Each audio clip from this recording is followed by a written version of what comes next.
Follow the money. That's what I always say. You always follow the money. Yeah. This is Follow the Money with Mitch Moss and Pauly Howard on VSiN. Here we go. Welcome in. It is Follow the Money on VSiN, the Sports Betting Network. Mitch Moss along with Pauly Howard. We are live in downtown Las Vegas from the Circa Resort and Casino. Football season is here, baby. We are loaded today for the next 3 hours. Brett Ciancia on the program in 30 minutes. Pick 6 previews his look at Week 1 games. Kelly Stewart on the program in 90 minutes. She watched her beloved Wildcats lose in person in Dublin over the weekend. She's going to join the program. We'll talk some Big 12 with her and Stanford Steve on the program a little bit later on. Welcome in to those of you watching on YouTube TV, listening on Sirius XM channel 158, or whichever radio station across this great country you're tuning in to today. Pauly, good to be back from vacation today. How are you? Good. All right, my man. Good to see you. Mm-hmm. All right. Feeling good? Okay, so we are officially back when we run pitch play in the rain from the 1 yard line. Not quite. Yeah. So that, and also we are back. Here we are. We talk about it all off season. It's like we grind through the golf and baseball, and we're like, let's hit the fast forward button to football. Let's get it here. We finally do. Everybody stoked for Farmageddon. And Pauly, 3 minutes into the game, a kid for K-State decides, you know what? I know the heat's coming on me right now. I have like 3 guys within 2 yards of me, but I'm going to try to field this punt at my 8-yard line. That too. And it's just like, what are we doing here? And then you fast forward to the Hawaii game and their first kickoff that they were going to return. A fair catch. Let me grab it at the 1 yard line. Result, touchdown goes the other way. One play later on, you're like, yeah, it's very early for a lot of these teams. But you can expect a lot of this crap probably early on. Mm-hmm. Yeah. It was sloppy early on, but it was a great way to start the season. And we saw a lot of miscues, and Frank Reich lost his mind. Oh, boy, did he ever. Yep, Stanford should have won that game, but we had everything early on. And we also had a huge, almost had a huge upset as UNLV was on the road. I couldn't believe it. We were on the air, I don't know what, Thursday or Friday, and the line 26.5 up to 30.5, and it wouldn't stop. Mm-hmm. And here they are, they almost lose the game as a 30-point favorite. Well, they allowed that many yards per play. They allowed more than 500 yards on defense, and they also had 4 interceptions on defense. Yeah. So think about everything that took place against a team that they're favored by, taking money, like you said, up to 30-plus points before the game kicked off as a favorite, and it was a total abomination for the defense. So that is certainly something that you want to make note of, and you fast forward their opponent now this coming week, Sam Houston, also in action. Right. They actually look good offensively. I was surprised. They had a couple of nice runs. Yeah. Also a scoop and score. Eventually could not cover against Western Kentucky, but my biggest takeaway was, oh my God, UNLV is going to be playing in shootouts here at the beginning of the year. Like every game. Offensively, they're going to be fine, but defensively, to allow that to Idaho State, let's like circle that, and I know the total moved in this game, for UNLV and Sam Houston State. It bumped up a little bit from the opening number, but I still think it's maybe a little bit too low. How much do you penalize the team, right? How much do you adjust the power rating? Or just say it's one game, it happens, you're going to get weird results? Because UNLV was docked and penalized. They're down to 10.5 in that game. Mm-hmm. You pointed out the move on the total and what happened in the Hawaii game. I mean, Hawaii did not look good at all, even though they got the win. But good job by Brad Powers, who said that game was going to move. And now that's up to 8. Is that 18 now? Well, in the summertime, Arizona was 10.5. Right. And he said, get on that because it's going to go up. And there's no real end in sight for Hawaii playing against Arizona this week. And I think rightfully so. You're spot on with that. They never should have won the game. Good for them. They did. And I got to be honest. I mean, I watched a lot of the coverage from Tim Murray, Matt Humans, and the entire crew out in Honolulu. It was spectacular. Mm-hmm. Tip of the cap to everybody involved there for Tim and Matt to pull that off and the entire network to go out there. And there they are at the Sheraton on Waikiki Beach doing the show on Saturday. And they kept panning to that shot, showing the entire area. I mean, just absolutely phenomenal. Best backdrop ever. No kidding. The history of the company. 17.5 out there now. 17.5 on the game. Yeah. So I totally agree with the line move. Now, 17.5 might be a little bit It might be a little bit too high. But again, keep this in mind that Stanford had in this game, they had a 20-play, 85-yard touchdown drive. It took up almost 10 minutes of game time. They ran the ball on 15 of those 20 plays. They got the ball right back, 4 plays, 61 yards. They ran the ball 3 times. Took 6 minutes off the clock. They were up 20-17. At that point, Frank Reich decides, you know what? I'm going to change up the game plan right now. We're not going to run it. They threw it on 3 of their final 4 snaps. INT, 3 and out. That's how you lost the game. Mm-hmm. Why aren't you calling timeouts at the end either? Of course. What was that all about? And it was just Stanford fans losing their minds. Yeah, why are you holding on to them? Yeah, but that's I know that doesn't make any sense. But also that's one Hawaii had to have. I mean, that's like their big Super Bowl. You're on national TV on these CBS. Everyone's watching. You haven't beat a Power 4 opponent since 2019. Got to win that game. Well, and I think for people who bet Stanford's win total over, you had to have that one too. Yeah, because there's a real chance they're awful. Yeah. And Frank Reich, was just completely out of touch in the game. And I used to like Frank Reich with the Colts. Maybe he'll turn it around with Stanford. I don't know. Their quarterback play is absolutely atrocious. Yes, he was bad. He's so bad. Yes, he was. Yeah. And that INT was just like the icing on the cake for that. But, their win total was 3.5. And if you bet that one over, you had to bank that one, I think. So how are they going to win 4 games? That's a terrible football team that we're looking at right there. Yeah. And I honestly don't think Hawaii's much better. Yeah. What does it say about the rest of the Mountain West, though? If UNLV is supposed to be one of the better teams to challenge Boise, San Jose State maybe? This could be a cakewalk for Boise, and Nevada's terrible. UNLV has some issues. They lost so many guys. Mullen kept repeating that. Mm-hmm. Hawaii didn't look good. San Jose State might be improved, and it could, but you're running out of teams that can challenge. And Fresno didn't look good either. So we're running out of teams here that could push Boise in the conference. And as I said to Brad Powers, if not Boise, who gets that playoff spot? I don't know, but it's set up beautifully for Boise, and it's a big one Thursday for them to start out. Well, to your point, and I know, a lot of future talk here in the network for the last couple of months, and a lot of people don't like to tie up money when it's odds-on favorite for 3 or 4 months. To your point, what's Boise State? Fast forward here for a second. Get to that date when they're playing in the Mountain West Conference title game. What are they going to be laying? And specifically on the money line. So for those who are betting Boise State in recent weeks at minus 125 to win it, I think they have a pretty good bet in their pocket. Mm-hmm. I know you're tying up money again for a long time, but that already moved 40 cents. You're looking at it right now for the radio audience at DraftKings, up to minus 165. What a motley looking crew. Oh, it's bad. Look at that. Paul, they could be laying, what's the number they might be laying here potentially? Yeah. In the title game. That's what Paul Stone said in his breakdown. I have him he had him a double-digit favorite in every game but one. Because he had him a big favorite against South Florida, although that line came down. But how he power rates him, he has him a double-digit favorite in every game but the Notre Dame, and he has him a 3-touchdown favorite in half the games. Yeah. So that's assuming it's San Jose State, double digits. If not, if it's UNLV or somebody, look at that. If UNLV's the third choice and they looked like that, okay. Fresno didn't look good. Colorado State, please forget about it. And then you're getting into the 6-7 territory with Hawaii and the bottom feeders. Yep, I kind of thought the same thing overall, top to bottom, without a clear-cut favorite in the Big 12. Watching Farmageddon, yeah, I think the Big 12, and we anticipated this, right? Last year it was total chaos. The team picked to finish 16th overall in the preseason, won the whole thing, and K-State. When you look at the offense, yards per play, it was 6.7 to 4.2. They were much better offensively than Iowa State. They outgained him 383 to 313. Third down percentage, 38% to 21%, all in favor of Kansas State. My takeaway was that conference is going to be completely up for grabs, but also from Iowa State standpoint, that is going to be a team that I want to circle when they're specifically an underdog and maybe looking at unders throughout. They had 35 dropbacks in the game.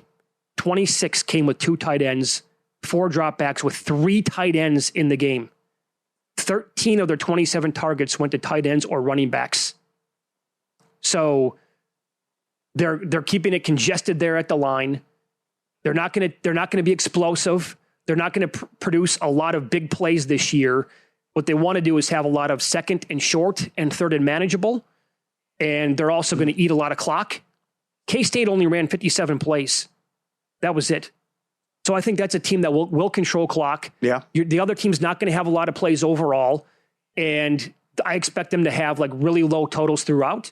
Now they might, against inferior competition, I can see them steamrolling them. But against teams that are like kind of pick 'em or within like a 3 or to 6 point spread, I think it's going to be like a college basketball team where they control the pace. Okay.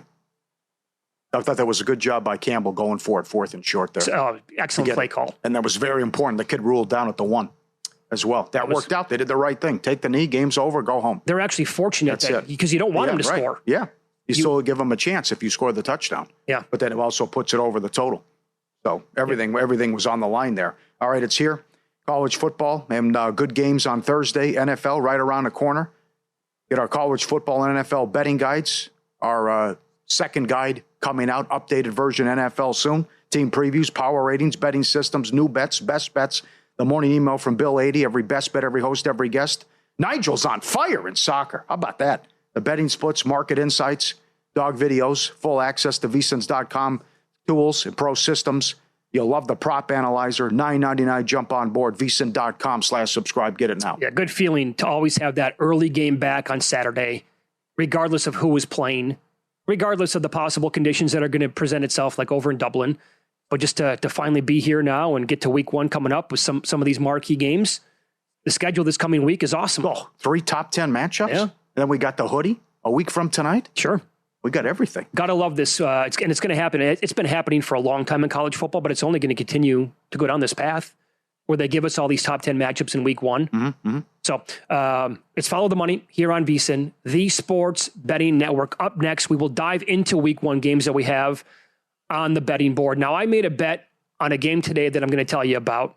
I missed the best number that was available yesterday, and watching the odds screen, it flashed for, I don't know, maybe 5 minutes the way it felt. That number's long gone, and I think the number that I bet today might be going bye-bye as well. We'll tell you about that game and other week one marquee matchups coming up here on VSiN.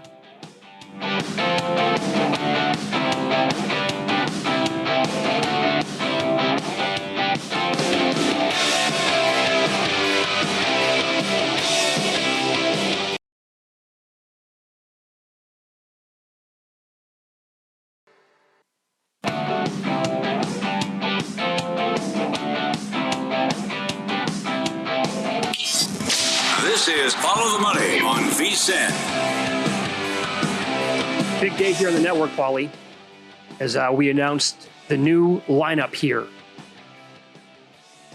Monday through Sunday on VSiN. Gil Alexander going to 3 hours every single day. That's going to be from 10 until 1 Eastern time. Money moves move back. If you are just tuning in right now, they're 2 hours later in the day. They precede us here on the network. And we are going back to mornings. Sunday, that is. Oh, damn. Oh, you wanted 5 days a week? I wanted to ask you. No. That's Dave and Jensen doing a great job from Kentucky and Cleveland. We are going to be doing Sunday mornings right here on VSiN. It's not going to be Follow the Money. That's not the name of the show, and it's not going to be what you're going to get on Sundays. We're calling this the VSiN Pro Football Tailgate Show, and we're going to be on at 9 a.m. Eastern, 6 a.m. Pacific time. Every single Sunday, we have phenomenal guests lined up.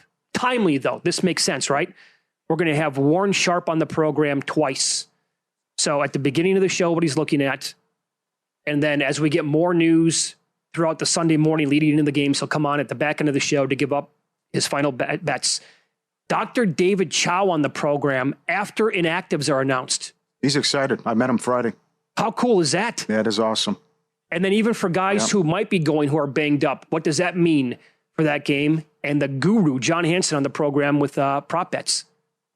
That's going to be a fast-paced, action-packed 3-hour program. Nothing but games that are coming up like, bam, you can feel it. We got the pulse of the games. Lines are moving. Action's flowing. Here we go, baby. Yeah, and when we got actual games going on. Yeah, sure. We go across the pond when we got action. 6 times, Right. I think. I believe so. We have that? Yeah. Okay. Yep, you got it. So week one games that are on the board. Here's what I talked about before the break. And so I'm looking at the screen and some apps yesterday, and I noticed that Clemson flashed to a 4.5-point favorite at one of the places I was looking. Now, I'm intrigued by LSU. I want the points. I want the dog here. And I saw the 4.5 minus 115, and I'm like, that's intriguing. I should probably bet that right now. And I was doing a couple of things, get tied up, go back, sit down, get in front of the screen.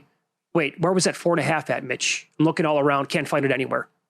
I know I was not hallucinating. I saw it. It was right there on my phone. I looked at every single app. That number was gone. Most 4s are gone now. That's the game I bet. I bet LSU plus the 4 this morning. because it's down to 3.5 here at Circa and many other books. Maybe it goes back to 4, but I don't think it's going to go back to 4.5 at any point. Mm-hmm. And I had to take LSU. Maybe. I don't know. It's nothing but Clemson hype here. Doesn't that scare you a little bit? Yeah. Well, you'd be making a case then for SMU or Miami, though. And I can't make a case for Miami and Cristobal, even though I think they can beat Miami Sunday. Notre Dame Sunday. But I'm still high on SMU, but everyone thinks Clemson's winning the conference and Clemson's going to the playoff. Right. There's so much hype. Not only that, but people think that they can win the national title, and maybe they can. Maybe they're that good. But if you go back again and look at who they defeated last year, they did not have a lot of meat on the bone. Don't forget the Pittsburgh game. Should have lost that game. Yeah. Shouldn't have been. They needed luck to get in the ACC title game. Yeah. Absolutely. So the SMU game was their one really, really good win. Yeah. Yeah. But SMU was sloppy in the first half. And then they were thoroughly outplayed in the second half. So Nussmeier is thought of to be, a very high first-round pick next year. He came on. He was awesome last year. I have total confidence in the offense of Brian Kelly.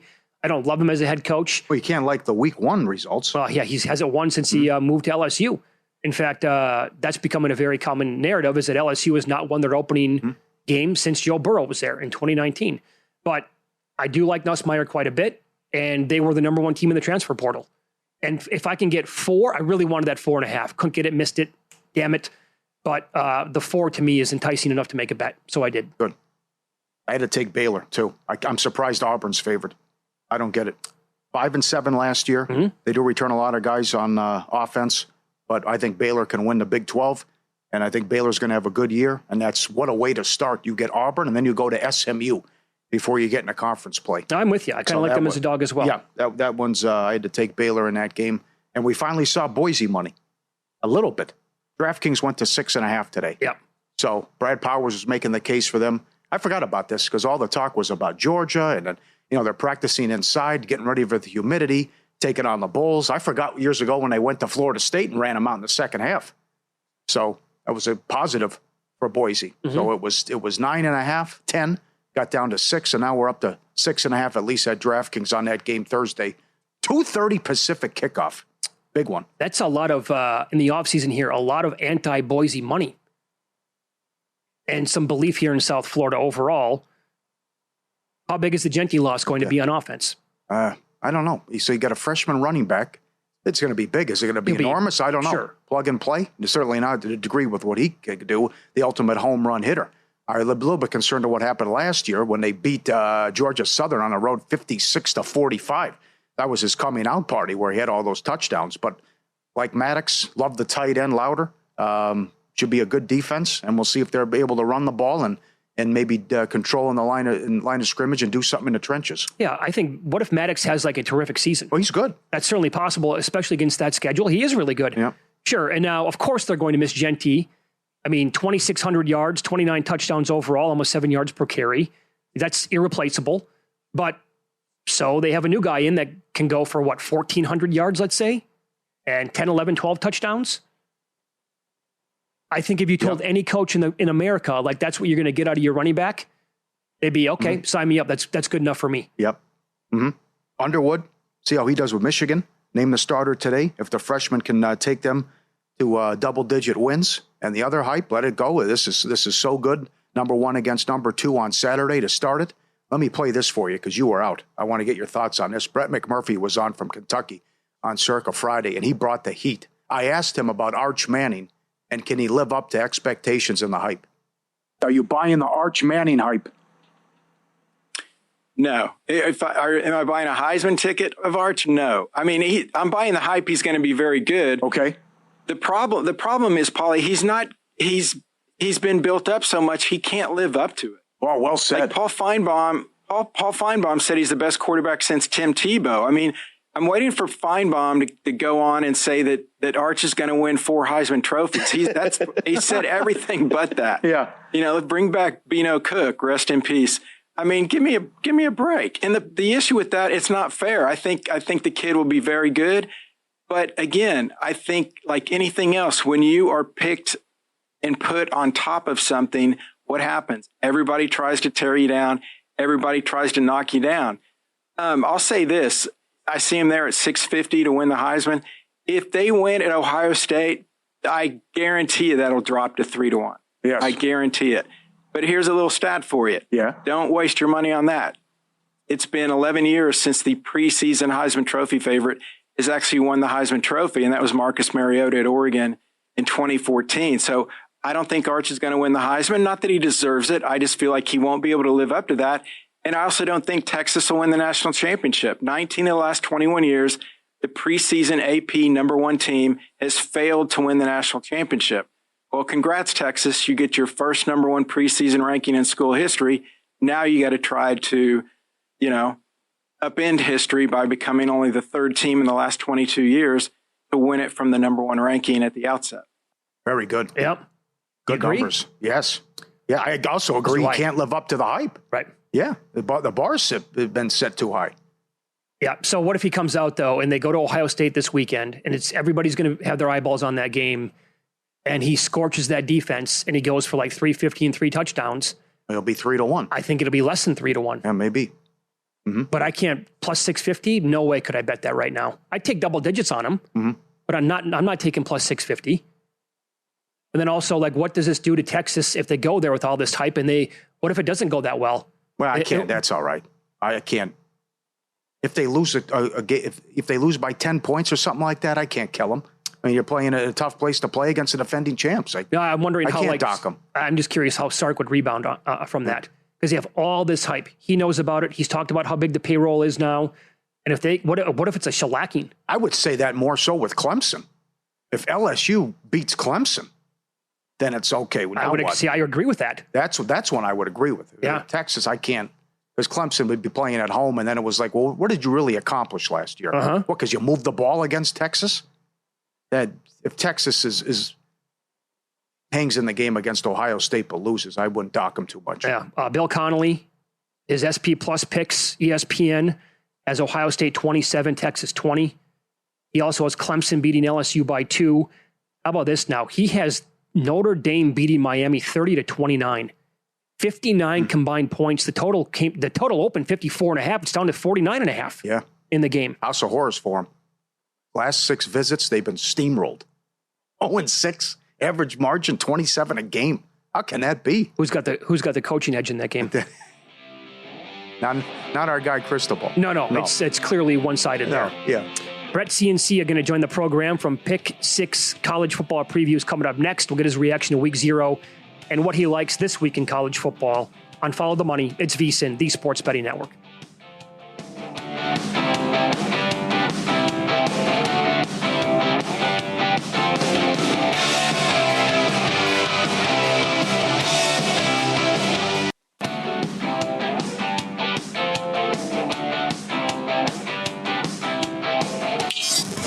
This is Follow the Money on VSiN. Good to have you on board here on a Monday. More college football here as Brett Ciancia joins the program. Pick 6 College Football Preview Magazine does a great job with that. Has for many, many years now. And pick6previews.com is the website, and he is on the Progressive Guest Line. Brett, good afternoon. Thanks for the time today. How are you?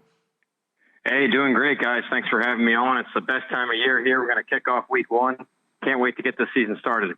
Let's start here. Previous segment, I was telling the audience how I bet LSU +4 yesterday briefly on one of my apps. +4.5 minus 115 flashed. It was gone before I could bet it. Now it looks like a lot of the 4s are gone. Clemson down to 3.5. What do you make of that bet plus the 4 that I have in pocket now? And who do you like overall in this game? Yeah, well, I think it's good value there, getting 4 points. I think they're pretty evenly matched if you think of it. They're kind of opposites. With Clemson, you have a lot of returning production, a lot of returning starters. You kind of know what you're getting. The defending ACC champs bring back 19 starters. Cade Klubnik at quarterback. All those good receivers are back. With LSU, a lot more of a mystery. They could be boom or bust this year. We know we have with Garrett Nussmeier, one of the Heisman favorites at quarterback. But really, it's how much development can this second year under Blake Baker on defense, their coordinator, how much boost can they get? They signed the #1 transfer haul in America.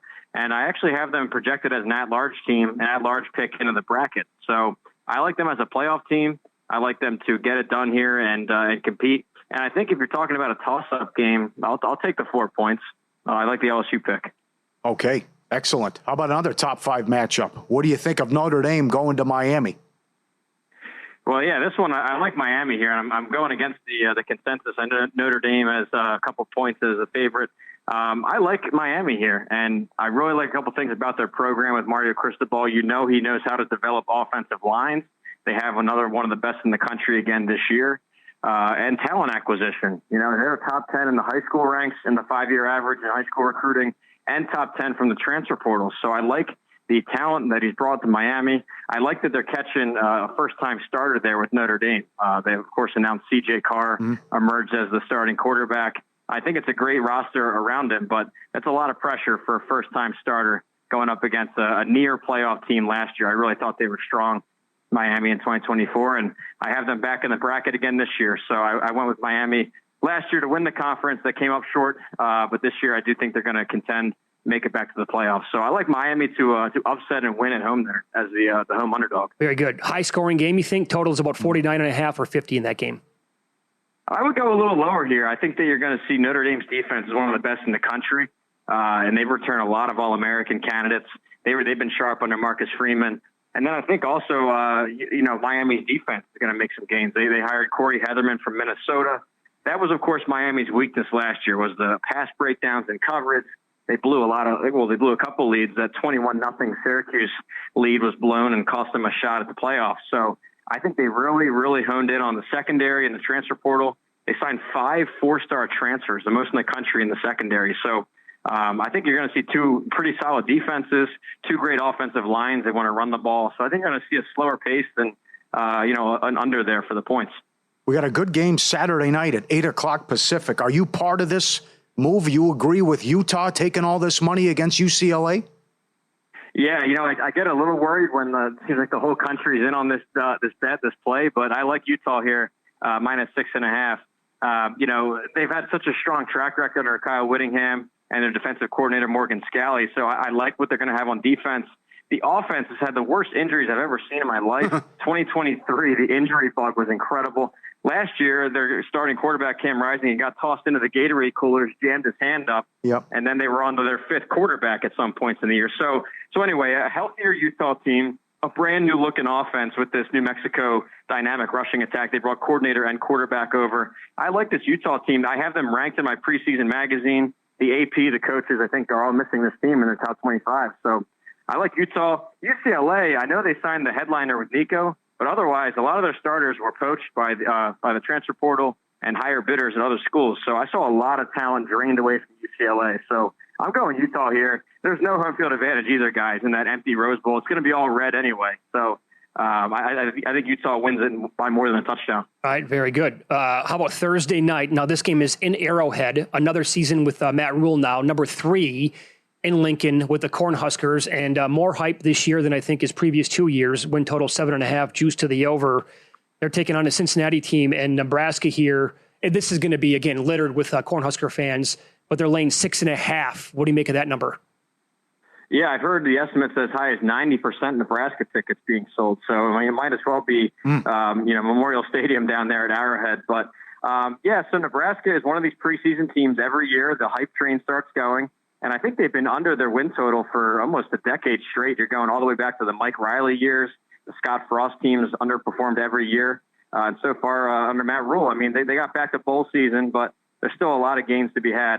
Here's why I think it'll be different, at least in the opening game. I think what they did to support their 5-star quarterback, Dylan Raiola, was excellent in the transfer portal. They brought in 2 starting receivers, Dane Key from Kentucky and Isaiah Hunter from Cal, and then 2 starting offensive linemen off of other great teams, with Spindler from Notre Dame's great offensive line and Elijah Pritchett coming from Alabama. So I think they put some pieces around their 5-star gem at quarterback. He's in his 2nd season as a starter. I think they're going to go. They're going to cover this 6.5 spread, and I think they're going to hit that 7.5 win total. It's a very manageable schedule. They just got to take care of business. How about Monday night? Nothing but anti-Belichick and pro-TCU. In some spots it opened 3, Carolina favored, and now TCU's 3.5. What do you think of not only this game, but Belichick's North Carolina tenure? Yeah, the Belichick story, one of the biggest of the offseason, and I'm just actually more interested in it high level. I think that by UNC bringing in all this financial investment, I think they're really showing they're serious for the future of football, maybe even trying to angle for an SEC or Big Ten bid in the coming years. Yeah. So I think big picture, it's fascinating to see UNC waking up the sleeping giant that they call themselves. But as it goes for 2025, it's such a mystery of a team. You got 70 new players coming to Chapel Hill, obviously new coordinators with the head coach. But here's the thing, very manageable schedule for UNC and one of the best ACC draws out there. And a lot of one-score games in that conference. You just know that a Belichick team is going to be disciplined. They're not going to shoot themselves in the foot, with procedure penalties or shotgun at the goal line, stuff like this that just start to lose games. He's going to win a lot of one-score games. So, but here we are with Monday night. I like TCU. I've been high on them all summer. I got to talk to Sonny Dykes, and a lot of talent at TCU. I think they're going to win it. Brett, we know at least a handful of people who are like ultra high on Alabama this year. I'm talking about like not only to make the playoffs, but to win the whole thing. And they're laying a huge number, basically 2 touchdowns on the road in Tallahassee. And this is Saturday afternoon. Do you like them? Do you think they take the Seminoles out to the woodshed here? Yeah, I think they do. And I agree with some of that hype. I mean, I had them number 4 in the country in my preseason magazine. I have them playing Texas and Atlanta for the SEC title game. I know a lot have Georgia. I like Alabama this year, big picture, with Caleb DeBoer hiring his ace coordinator, Ryan Grubb. This combo together has been excellent all across college football. They got to choose their quarterback this year amongst a trio of 5 stars. But really what caught my eye was the NFL draft, where usually they send 10, 12, 13 guys to the pros. A lot of guys that could have gone pro came back to Tuscaloosa. So you have a very veteran defense, a lot of future pro players. So I like Alabama. One of my best bets, win total wise, was the over 9.5. I think it was a plus money at certain points of the summer. So I think they're going to get to 10 wins. I think they're going to make it to Atlanta for the SEC title game. And I don't know if you caught this, but Florida State's quarterback was really talking some trash all off season. So I think Alabama is going to lay it on heavy if they get the opportunity. So I'm going Alabama by 2 touchdowns plus. Very good. What can the audience expect throughout the year when they go to pick6previews.com, Brett? Yeah, well, we have the preview magazine still, but if you're looking for more in-season content, we have launched Pick 6 Plus. And what that is, it's a stats and information package that's emailed out every Tuesday morning, all the betting trends, situational splits, how's the team as a home favorite, how are they off a bye, last 3 years, current year, all kinds of trends. Basically, I find when the season kicks off, I have 100 tabs on my computer open. I want them to narrow it down and give the reader everything they want in one page per team. So go check it out, Pick 6 Plus. Very good. And you can follow Brett on X. He is at Pick 6 Previews as well. Thanks for the time. Best of luck in week 1 and throughout the season, Brett. We appreciate that. Yeah, good luck, guys. Hope to talk soon. There you go. Thank you. Brett Ciancia, Pick 6 Previews, the magazine, the website, Twitter handle, the whole thing. He's got awesome numbers in the magazine. And he has been one of, if not the most accurate magazines in the country for going on 6-7 years now. Give me a hot take. You got a hot take? Similar to McMurphy? Something? I love my Arizona State ticket now. All right. You want me to go? I don't want to overreact, Good, but yeah. Yeah. I think it could be, it's going to be sloppy every time Iowa State plays an opponent. And I think K-State, I think they're good, but I don't think they're great. So the Big 12, I think it might boil down to he loves Utah. Others love Texas Tech. I was on Arizona State right away. Yeah, good point. A lot of love for Texas Tech. I've seen a lot of people making the case for them. VCU's exclusive betting splits cut through the noise, pulling real-time data straight from Circa and DraftKings. Track the percentage of bets and handle on every game across every major sport so you can make sharper, more informed bets. Start your edge today, just $9.99. VSiN.com/subscribe. Everyone loves it. Get it now. VSiN.com/subscribe. Win some, lose some is up next, and I can't believe the following words are going to come out of my mouth. But you have to feel really good for the guy. Find out who it is next on VSiN.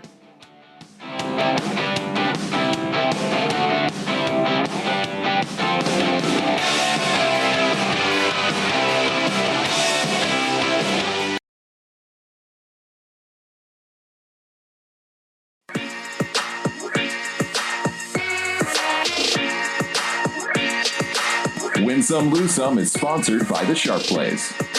Were you a winner last night? Wow, winning. Or was it a rough one? Well, they can't all be winners, can they? Loser! You're a loser! Pauly Howard recaps the night in sports betting in Win Some, Lose Some. How about Tommy Gunn? Fleetwood finally did it, and he wins $10 million in the process. 15-1. Good for him. Paul, that's the guy I was talking about before the break. Yes. What do we say like every single Monday throughout the golf season? It delivers every single week. That was comfortable, though, for him. Here's the thing. You can't say it this week because Tommy Fleetwood was too good. Yeah. Words I never thought would come out of my mouth. That's right. But good for him, man. Yeah. And as Scott Van Pelt said on X, This guy had to suck it up and take it, and did so like a man after every meltdown. Yeah. And like no complaining, like it's on me, whatever. And now he had a chance to go out there and rejoice after finally. And you saw the smile on his face for like 10 minutes. It was awesome. It was. Good performance. Great way to start, too. And if he had Henley, first-round leader as well. For a guy who doesn't care, all he does is cash tickets. John McVay, 6 straight covers in the preseason. Rams get it done again. Huge move in that game. Broncos Saints over 35.5 up to 39. 28-19 Denver. Packers +1 to -3. 120-7. Dolphins +2.5 to -7. 14-6. Bills +2.5 to -1. 23-19. How about them Cowboys? -1 up to -3. We trusted Joe Milton. He got it done. It was also anti-Raheem Morris. Good job, Cowboys. I can't tell you how many people have reached out to me.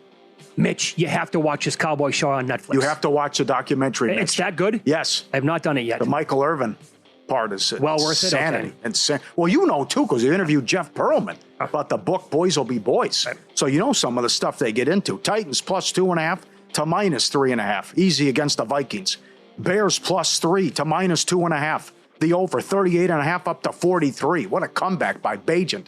And they were great in the second half, 29-27. Western Kentucky from 7 up to 10. Nicholls State money line +350. Idaho State first half money line 12-1. Hawaii +2.5 to -2.5. Everyone had it, but they got there. WNBA, the Dream from 2 up to 6.5. Seattle 4.5 up to 8. And Phoenix 4.5 up to 7.5. All winners over the weekend. Over the weekend, also 7 of the 8 Premier League games went under the total. It's 2-1 Liverpool right now. Subscribe, be I part believe of they have a red card as well. Is it on them or Newcastle? Newcastle red. Yeah, okay. So this would be a big choke job if they Liverpool gives this up. Subscribe, be part of the team, vsin.com. Our radio and podcast friends, you always want to see these tweets and videos. At Pauly Does Vegas on Instagram. Send them in, we'll put you on. A viewer sent this in. Ultimate X, the only game in town? Correct. What is it? Dealt 4 aces and a kicker. Oh, come on. And 5 play? Upper right is 8 times. Is that right? Yeah. Denomination? Is it 25 or 50 cents, I think. Oh, wow. $6,000. There we go. That's a nice one right there. Good job. FTM at vsin.com. Absolutely. Now, is that something where you look at it and say, how did I not have more multipliers out there than that? No. No, you're good? You take it? Can't be angry. I'd be pissed if I got one time I was playing 5 play and got dealt aces 8 times. And I whiffed on every kicker. I mean, come on. That's when you get pissed off a little boy. bit. Come on, right? How about this? The memorabilia card collecting type 1. This is a guy paid $75 from a photographer's sale for a Tiger Woods type 1. It was associated with his Upper Deck rookie card. Sunday, it sold for $280,000. He had a hunch? Just a good eye. When he paid the $75 for it? At Golden Age Bid, eagle-eyed employee bought the lot, donating more than $30,000 to charity. Paid $75 for it, flipped it, sold it for $280,000. And then your big boy, we thought this would happen. We mentioned it last week. The record was set. The Kobe Bryant, Michael Jordan card sold for $13 million in an auction in Dallas. Most expensive card ever. It broke the record of the 52 Mickey Mantle. It's got the jersey patch. It's autographed. One of one, $13 million over the weekend. And we got breaking news. Newcastle goal. They scored twice, down a man? Yeah. Oh, come on. Make it 2 apiece. What are we talking here? 88th, 89th minute? But that was in play. Oh, man. Thanks to the viewer who sent this in. Maybe the second greatest mural of all time behind Kobe. Look at it. Utah. Give me 2. Utah 2 from the movie Point Break. Gary Busey with the give me 2 dogs. Look at that. With the art. That's incredible. With the guy taking the picture. What a mural that is. He wants 2 meatball sandwiches, right? Was it me? I thought it was hot dogs. I think it's meatball sandwiches. Was it meatball sandwiches? Yeah. Okay. Yeah, but humans love that. Humans loves that movie. That's incredible. Plenty of lose some. Raheem Morris, 0-6 straight up now in the preseason with Atlanta. Does not care. And Dan Quinn doesn't care either. 2-17 straight up run in the preseason. How about 30-3 Ravens? And that was 14 rip early. Jets pick up the 3. Hurt my feelings. You're at the 42-yard line. Run the ball, at least get in field goal range. That was stupid. Pass. Come on. Browns 2.5 up to 10. These moves were horrendous. Big moves all preseason long. Yeah. Bengals plus 2.5 to minus 2.5. Colts flogged them. Chargers plus 3 to minus 2.5, and the under 37.5 up to down to 35.5. No good. Raiders again took money. No good. Plus 3 to minus 1. Kansas State, Iowa State over 49 up to 52. Ball's down at the 1. UNLV 25.5 up to 30.5. Lucky to win the game. Western Kentucky, Sam Houston under 61.5. Down to 58. Some bad beats. Brewers blow it yesterday in the 9th. They lose 2 in a row in that series. On Bob Uecker Day. I know. Come on. I know. Do you believe it? Sick. Great ceremony. Yeah. Bob Costas did a good job. Yelich as well. White Sox Twins over 9. 7-0 in the second inning. 8-0 final. And Iowa State, Kansas State over. Just you think, hey, you won it. No, down. Okay, take the knee. That's it. Before the line moves, sharp plays already there. They don't just follow the market. They help move it. You're not going to outsmart billion-dollar books or full-time sharps on your own. With the sharp plays, you don't have to. Powered by advanced AI, plugged into trusted insider sources. Sharp Plays delivers the edge series bettors use every day. Free reports, real-time alerts, market moving insights, and straight to your inbox or X feed. Jeff and the crew have been doing it since 2011. Documented results, logs, transparent receipts. SharpPlays.com.